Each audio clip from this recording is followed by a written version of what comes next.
நண்பர்களே வணக்கம். நம்ம அடுத்தபடியாக நம்ம வண்டி வாகனத்தில் வந்தாச்சு. நம்ம ஆப்ரேட்டரை பார்த்தாச்சு. அவர் நல்லா ஹெவியாக வண்டி ஓட்டுறாரு, கஷ்டப்பட்டு ஓட்டுறாரு. ஏன்னா வெயில் வைக்க வண்டி ஹீட்டு அதில் வேறு ஜாஸ்தி, ரொம்ப இதாக இருக்குது. அவருக்கு மோர் ஜூஸ் எல்லாம் வாங்கி கொடுத்துருக்கு. அவர் நல்லா குடிச்சிட்டு ஜாலியாக ஓட்டுறாரு. நம்ம ஒரு வாரமாக உட்காந்துக்கிட்டு இருக்கோம். இப்போ இன்னும் ஒரு 2 மாதத்துக்கு வெயில் ஜாஸ்தியாக தான் இருக்கும்.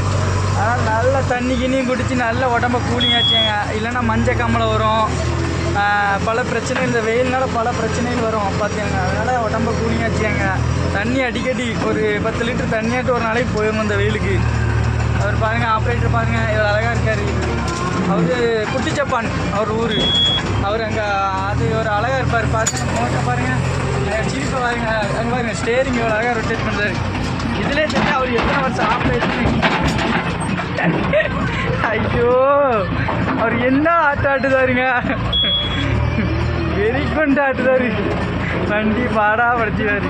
இது ஒரு சின்ன இதாக காமிக்கணும். ஒரு இங்கே பாருங்க, நம்ம வேலை செய்த இடத்துல ஒரு கொக்குங்க, கால் இல்லைங்க, ஒரு கால் கட்டாயி பாருங்க. ஒத்த காலில் தான் நல்லா பாருங்க, ஒத்த காலில் தாங்க இருக்கும். நம்ம பாவங்க, ஒரு கால் எப்படியோ அடிபட்டு கட்டாயிடுச்சு. ஆனால் நம்ம வண்டியில் அடிப்படல, வேறு எங்கேயோ. ஆனால் இருந்தாலும் இறக்கி வந்து நிற்கிது, பசி போல இருக்குது பாருங்க. இங்கே வந்து அதுக்கு வந்து ஃபவுண்டேஷன் இப்போ வந்து எல்லாம் பில்லர்லாம் கட்டியாச்சு. இப்போ அதை நடத்தி மட்டப்படுத்திட்டுமா அந்த வேலை தான். பாருங்க, அந்த கொக்குக்கு ஒரு கால் இல்லைங்க, பாவங்க பாருங்கள். ஒரு கால் இல்லாமல் ஒத்த கால் எவ்வளோ கஷ்டம். நம்ம உயிர் வாழ்ந்து தான் அவனை எப்படினாலும் வாழலாங்கிறது இது ஒரு உதாரணம். பாருங்கள், ஒத்த கால் கொக்குங்கிறது பயப்படவே செய்யாதுங்க. ஒத்த காலில் தான்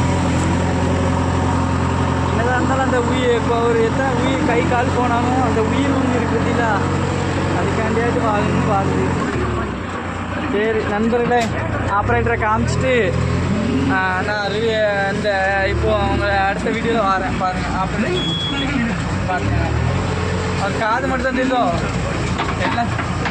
சரி, ஓகே, பாய்.